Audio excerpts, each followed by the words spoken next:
जम्मू कश्मीर के बड़गांव में सुरक्षा बलों और आतंकियों के बीच मुठभेड़। सुरक्षा बलों ने एक आतंकी को किया ढेर। इलाके में सर्च ऑपरेशन जारी। राष्ट्रपति भवन में आज होगी चाय पर चर्चा। राष्ट्रपति रामनाथ कोविंद ने मंत्री परिषद को दिया न्योता। पीएम मोदी भी चर्चा में होंगे शामिल। हरियाणा में कोरोना के 15 नए मामलों की पुष्टि। 13 जिलों में कोरोना का एक भी नया मरीज नहीं। कोरोना रिकवरी रेट में भी हुआ सुधार। कृषि कानूनों के खिलाफ प्रदर्शन कर रहे किसानों के समर्थन में शुक्रवार को करीब 14 विपक्षी दलों के नेता जंतर मंतर पहुंचे। इस दौरान कांग्रेस सांसद राहुल गांधी भी हुए शामिल। जंतर मंतर पर विपक्ष ने किसानों के समर्थन में प्रदर्शन किया और सांसद सेव फार्म्स सेव इंडिया के नारे लगाए। विपक्षी दलों ने इस प्रदर्शन में कांग्रेस, डीएमके, एनपीसी, शिवसेना, समाजवादी पार्टी, आरजेडी समेत वाम दलों के नेता शामिल हुए। इस दौरान सांसद राहुल गांधी ने कहा कि किसानों को समर्थन देने यहां आए हैं और सरकार को काले कृषि कानून रद्द करने होंगे, जिसके बाद ही आंदोलन खत्म होगा।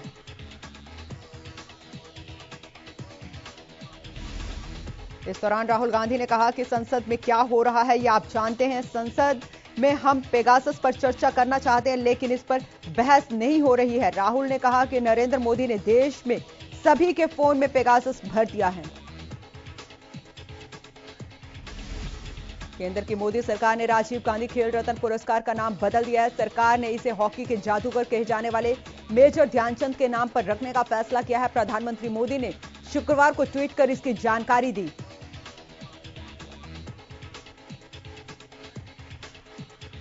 पीएम ने ट्वीट में लिखा कि देश को गर्वित कर देने वाले पलों के बीच अनेक देशवासियों का यह आग्रह भी सामने आया है कि खेल रत्न पुरस्कार का नाम मेजर ध्यानचंद जी को समर्पित किया जाए। पीएम ने लिखा कि लोगों की भावनाओं को देखते हुए इसका नाम अब मेजर ध्यानचंद खेल रत्न पुरस्कार किया जा रहा है। बता दें कि हॉकी के जादूगर कहे जाने वाले मेजर ध्यानचंद का हॉकी में अविश्वसनीय योगदान रहा है।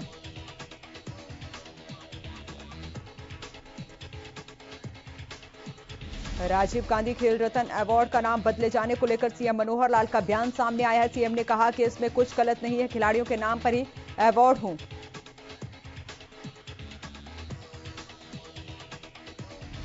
सीएम ने खेल रत्न अवार्ड का नाम बदलने के कांग्रेस के विरोध को राजनीतिक बताया। उन्होंने कहा कि खिलाड़ी के नाम से अवार्ड हो तो इससे प्रेरणा मिलती है।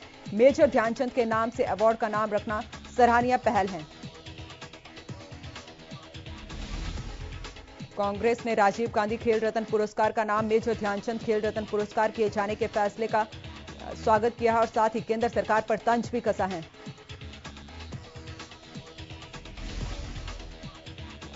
सुरजेवाला ने पीएम मोदी पर मेजर ध्यानचंद के नाम पर उपयोग करने का आरोप लगाया। उन्होंने कहा कि अब अहमदाबाद के नरेंद्र मोदी स्टेडियम और दिल्ली के अरुण जेटली स्टेडियम का नाम भी बदला जाना चाहिए।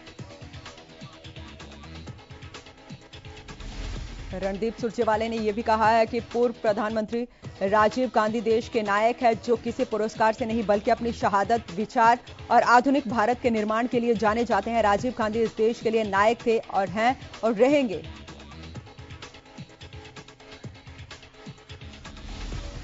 कुश्ती में भारत के लिए टोक्यो ओलंपिक में स्वर्ण पदक की आखिरी उम्मीद बजरंग पुनिया 65 किलोग्राम भार वर्ग के सेमीफाइनल में हार गए हैं। अब बजरंग पुनिया कल कांस्य पदक मुकाबले में उतरेंगे।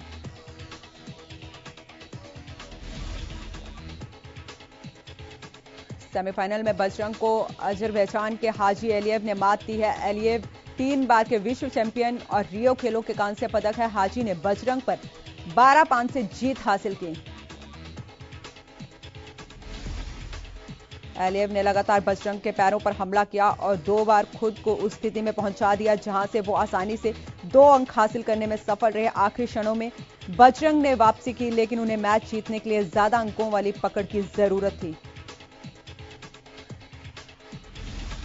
महिला रेसलर सीमा बिस्ला हार गई हैं। उन्हें ट्यूनीशिया की सारा हमदी के हाथों 1-3 से हार मिली है। सीमा शुरू से ही मुकाबले में पिछड़ रही थी। ब्रेक के समय तक वह 0-1 से पीछे चल रही थी। भारत की महिला हॉकी टीम का ओलंपिक में पहली बार पदक जीतने का सपना चकनाचूर हो गया। शुक्रवार को खेले गए ब्रॉन्ज मेडल मुकाबले में भारत को रियो ओलंपिक की गोल्ड मेडलिस्ट ग्रेट ब्रिटेन ने 4-3 से मात दी है।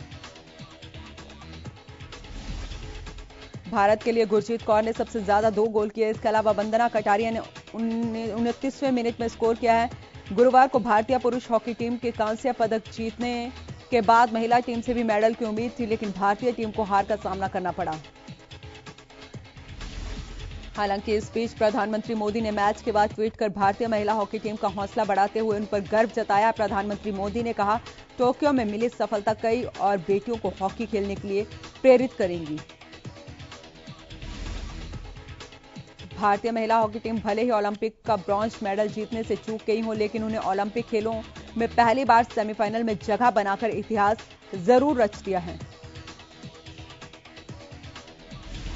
प्रदेश के मुख्यमंत्री मनोहर लाल ने भारतीय महिला हॉकी टीम में शामिल हरियाणा की 9 बेटियों के लिए बड़ा ऐलान करते हुए सभी 9 खिलाड़ियों को 50-50 लाख रुपए का इनाम देने का ऐलान किया है।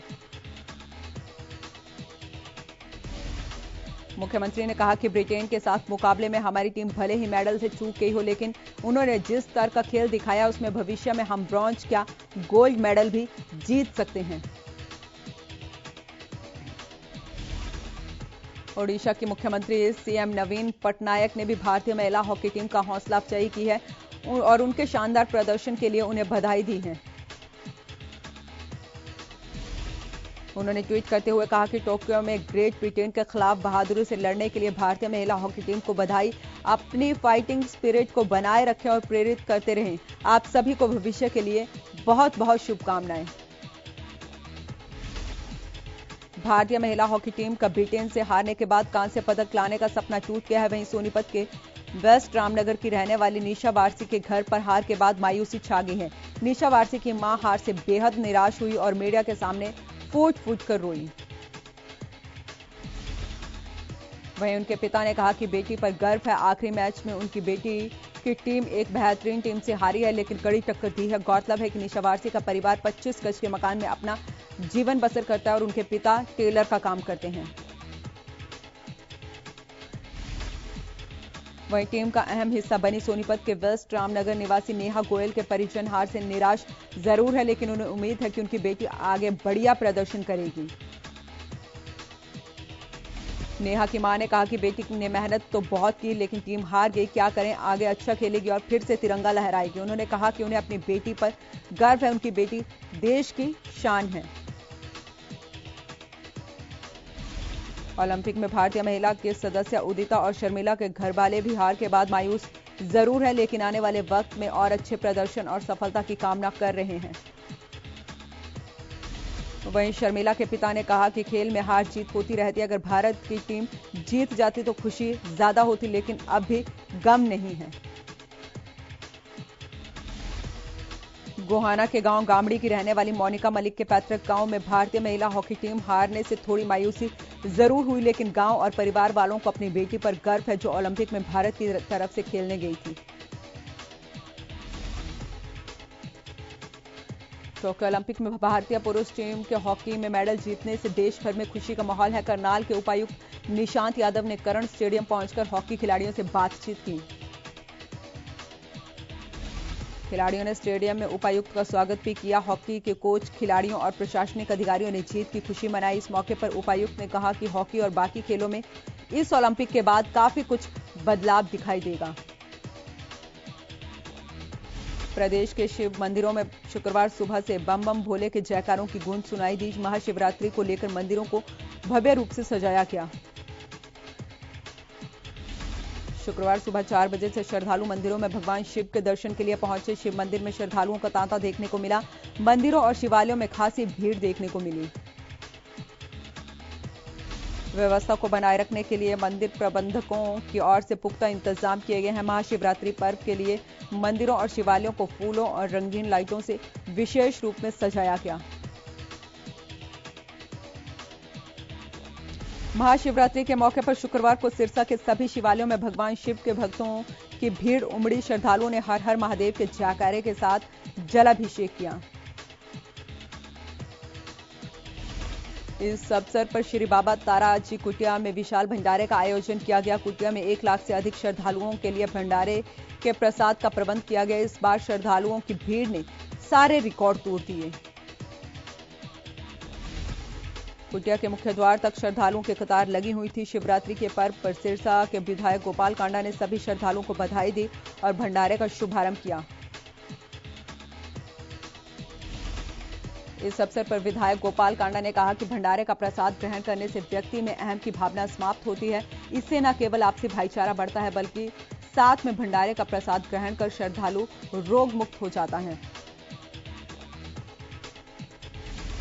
गृह मंत्री अनिल विज ने बीपीएस प्लेटेरिया में स्वास्थ्य विभाग की ओर से चलाए जा रहे वैक्सीन सेंटर का औचक निरीक्षण किया। इस मौके पर उन्होंने स्टाफ और वैक्सीन लगवाने आए लोगों से जानकारी ली और लोगों से बातचीत भी की। उन्होंने मौके पर मौजूद स्वास्थ्य विभाग के कर्मी और डॉक्टरों से भी वैक्सीन सेंटर के बारे में जानकारी ली। निरीक्षण के बाद विज ने कहा कि वैक्सीनेशन का काम पूरे हरियाणा में पूरी तेजी से चल रहा है।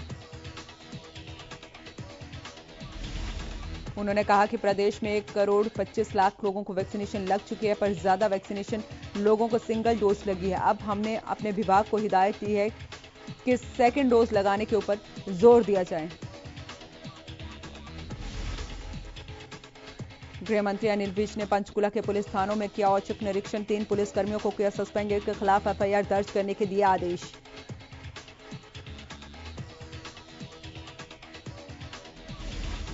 सूबे के स्वास्थ्य मंत्री अनिल विज को देश के सर्वश्रेष्ठ स्वास्थ्य मंत्री का खिताब मिलने के बाद अब उनके खाते में एक और उपलब्धि जुड़ गई है। बता दें कि अब विदेशों की सरकारें भी अनिल विज के कामों को लोहा मानने लगी हैं। थाईलैंड की सरकार ने हरियाणा को पत्र लिखकर उनको कोरोना से लड़ने का मॉडल अपने देश में लागू करने की बात कही है, जिसके बाद हरियाणा और थाईलैंड के अधिकारियों के बीच वीडियो कॉन्फ्रेंस के जरिए बात होगी। कोरोना के खिलाफ प्रदेश सरकार के मॉडल की जानकारी के लिए थाईलैंड की सरकार ने मंत्री अनिल विज को एक चिट्ठी तक लिखी और निवेदन किया है कि अपने स्वास्थ्य के मॉडल के बारे में उन्हें भी बताएं, जिससे कि थाईलैंड की जनता को सुविधा हो। शहीदों के सम्मान में बीजेपी ने जगाधरी में तिरंगा यात्रा निकाली। इस दौरान शिक्षा मंत्री कंवरपाल गुर्जर ने इस तिरंगा यात्रा की शुरुआत की और हजारों की संख्या में कार्यकर्ता तिरंगा यात्रा में शामिल हुए। वहीं पत्रकारों से बातचीत करते हुए बीजेपी प्रदेश अध्यक्ष ओपी धनखड़ ने कहा कि कांग्रेस ने इतिहास छुपाने का काम किया है। जिन लोगों ने बलिदान दिया उनका कभी जिक्र नहीं किया। उन्होंने कहा कि यह केवल 15 अगस्त सरकारी कार्यक्रम नहीं बल्कि यह हर देशवासी के लिए आजादी का पर्व है। हम सभी को शहीदों का सम्मान करने के साथ साथ तिरंगे का आदर भी करना चाहिए। फतेहाबाद के अनाज मंडी से लेकर शहीदी स्मारक तक निकाली गई यात्रा में सैकड़ों की संख्या में कार्यकर्ता शामिल हुए। शहीदी स्मारक पहुंचकर शहीदों को नमन किया गया। फतेहाबाद बीजेपी के जिला प्रधान बलदेव सिंह गोहा का कहना है कि 1 से 15 अगस्त तक पूरे हरियाणा में विधानसभा स्तर पर तिरंगा यात्राएं निकाली जा रही हैं।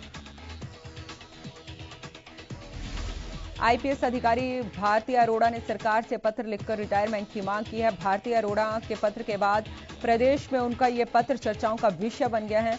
बता दें कि भारती अरोड़ा ईमानदार और दबंग छवि की महिला आईपीएस अधिकारी हैं, लेकिन गृह मंत्री पुलिस की दबंग और ईमानदार पुलिस अधिकारी को सेवानिवृत्त नहीं करना चाहते हैं। इसलिए अनिल विज ने भारती अरोड़ा को अपने फैसले पर पुनः विचार करने की राय दी है।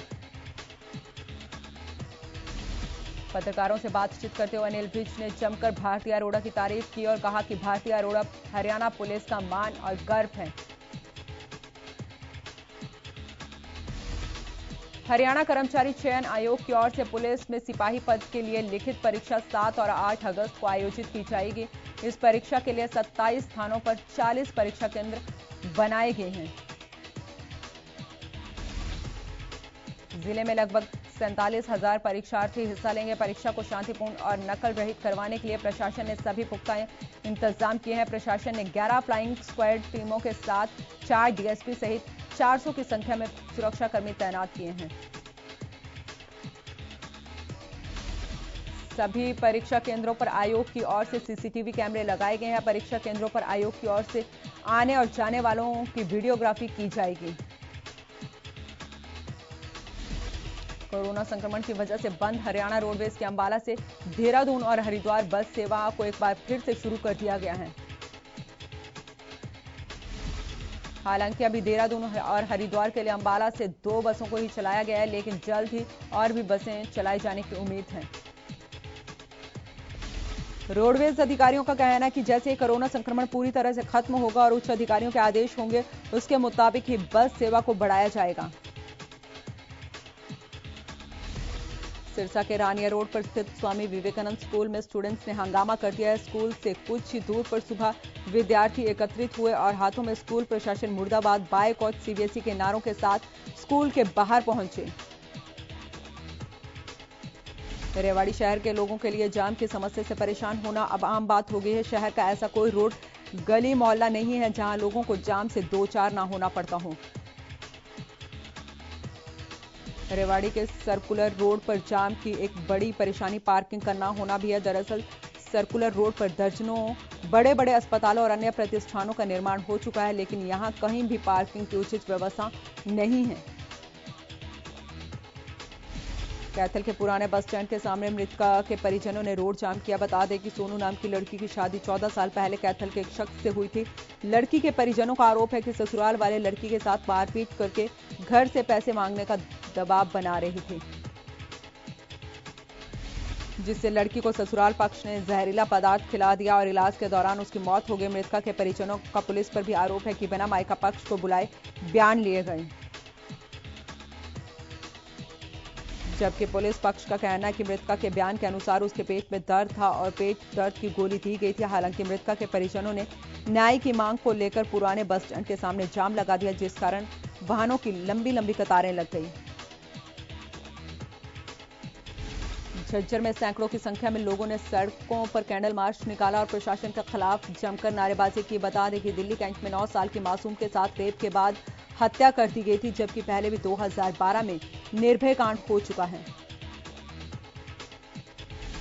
उसके बाद भी दिल्ली में इस तरह की हैवानियत फिर से देखी गई है, जिससे दिल्ली के साथ पूरा देश शर्मसार है। जिसके बाद पूरे देश भर में न्याय के लिए मांग की जा रही है कि दरिंदों को फांसी दें, जिसे लेकर साथी युवाओं ने बताया कि दिल्ली पुलिस को सबसे बड़ी नाकामी है ये।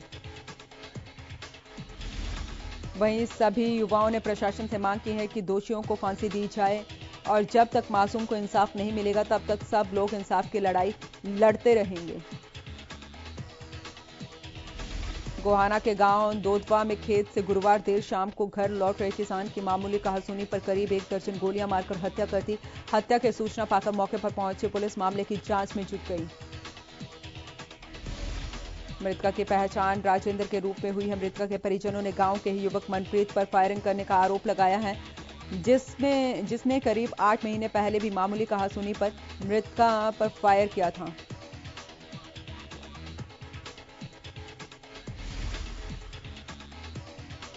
वहीं आरोपी ने राजेंद्र की हत्या के दौरान सोशल मीडिया पर एक मैसेज डाला, जिसमें लिखा गया था कि गांव वालों मार दिया, खेत में जाकर देख लो।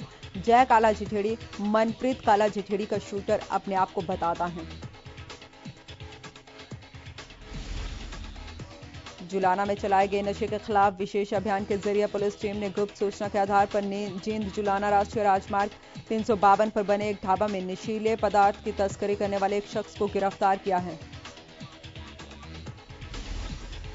जांच अधिकारी ने बताया कि नशे की पुलिस को सूचना मिली थी कि एक शख्स अपने ढाबे पर नशीले पदार्थ बेचने का काम करता है, जिसे छापेमारी करने के दौरान नशे की तस्करी करने वाले एक आरोपी को 1 किलो 150 ग्राम डोडा पोस्ता के साथ काबू किया गया है।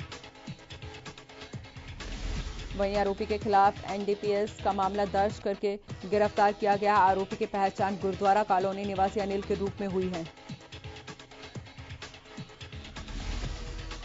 हिसार के इंडस्ट्रियल एरिया स्थित मार्बल व्यापारी के घर चोरी हो गया। आरोपियों ने व्यापारी के घर से 50 तोले सोना, 7 लाख नकद और 2 किलो चांदी पर हाथ साफ किया है।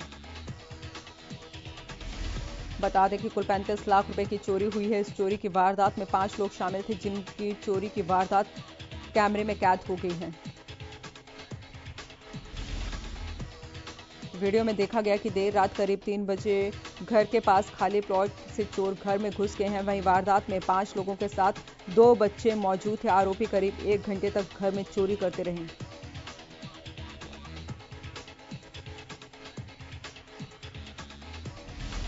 झज्जर में बाल विकास विभाग 10 अगस्त को हरियाली तीज मनाएगा। अधिकारियों ने बताया कि कार्यक्रम में हरियाणवी संस्कृति की झलक देखने को मिलेगी। दिव्यांग लड़कियों के लिए इसमें मेहंदी लगाने का मुकाबला होगा और लड़कों के लिए इसमें अलग से आयोजन किया जाएगा। वहीं विजेता खिलाड़ियों को बाल विकास विभाग की तरफ से इसमें प्रोत्साहन राशि भी दी जाएगी। कोरोना की गाइडलाइन के चलते ज्यादा बड़ा आयोजन नहीं किया जाएगा। इस बात का पूरा ध्यान रखा जाएगा कि कोरोना वायरस से बचाव सुनिश्चित किया जा सके। जुलाना के ग्रामीण क्षेत्र में एक बैल 16,51,000 में बिका, जिसको लेकर पूरे इलाके में चर्चा का विषय बना हुआ है। बैल के मालिक दीपक ने बताया कि अब तक प्रदेश में पंजाब में सबसे महंगा बैल 16,25,000 में बिका था। उसके बाद ही उनके बैल की कीमत 16,51,000 लगाई गई है। पंजाब से आए खरीदार ने उसे खरीद लिया है। जुलाना के किसान ने कहा कि वो अपने इस बैल की खुराक में बादाम, देसी घी, चना दाना आदि देता है, जिससे इसका बैल और अधिक मजबूत हुआ। इस बार हर साल से ज्यादा बहनों द्वारा अपने भाइयों को राखी डाक द्वारा ही भेजे जाने की उम्मीद है, जिसको देखते हुए डाक विभाग ने खास तौर पर तैयारी की है। राखी पर कोरोना और बरसात की छाया ना पड़े, इसके पुख्ता इंतजाम किए गए हैं। डाक विभाग ने वाटरप्रूफ और आकर्षक लिफाफे तैयार करवाए हैं, जिनको आम जनता अपने नजदीकी डाकघर से मात्र 10 रुपए में इस लिफाफे को ले सकते हैं। इस लिफाफे को सैनिटाइज भी किया जा सकता है। अंबाला डाक विभाग के हेड पोस्ट मास्टर ने बताया कि डाक विभाग द्वारा राखी को लेकर 4 अलग अलग रंगों के लिफाफे डिजाइन किए गए हैं, जिन पर अदम्य चित्रकारी के साथ राखी बनी हुई है। सोना के दमदमा झील मार्ग पर बंधन बैंक के कैशियर से हुई लूट मामले में पुलिस ने 2 आरोपियों को गिरफ्तार किया है। इस दौरान दोनों को अदालत से 1 दिन के पुलिस रिमांड पर लिया गया था।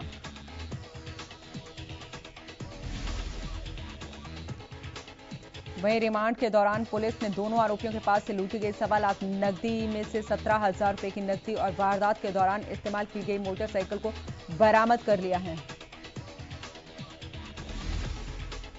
बता दें कि वारदात को अंजाम देने में इनके 3 और साथी अभी पुलिस गिरफ्त से बाहर है। सभी आरोपी खेड़ला गांव के रहने वाले हैं। पलवल के एक्सिस बैंक में 14 जुलाई को हुई 95 लाख रुपए की दिन दिहाड़े डकैती मामले में पुलिस को लगातार कामयाबी मिलती जा रही है। बीते दिनों पुलिस ने डकैती के मामले में 5 आरोपियों को गिरफ्तार किया था। अब आरोपियों के कब्जे से पुलिस ने करीब 20 लाख रुपए बरामद किए हैं। पुलिस ने आरोपियों से वारदात में इस्तेमाल किए गए एक देसी कट्टा कार, 2 बाइक, 1 पिस्टल, 5 जिंदा कारतूस और तलवार भी बरामद की हैं। रेवाड़ी की सीआईए पुलिस ने अनाज मंडी में 30 जुलाई को लूट की नीयत से घुसने वाले 6 आरोपियों को गिरफ्तार किया। अनाज मंडी में घुसते ही इनकी वीडियो सीसीटीवी में कैद हो गई, जिन्हें सीआईए पुलिस ने हत्या, लूट, मारपीट कर पैसे छीनने की वारदातों को अंजाम देने वाले आरोपियों को